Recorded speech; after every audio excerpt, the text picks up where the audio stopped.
আব্দুল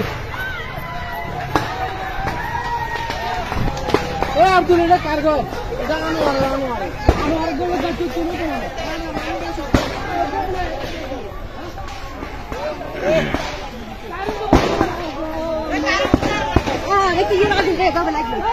আগুন লাগছে কেন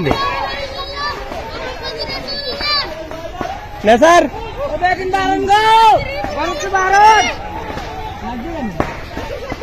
আওয়াজ শুনেছি উঠেছি আগুন কেন লাগছে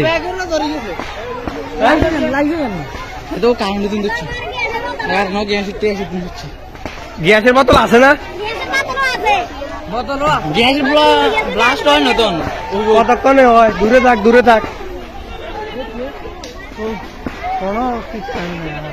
আগুন নিয়ে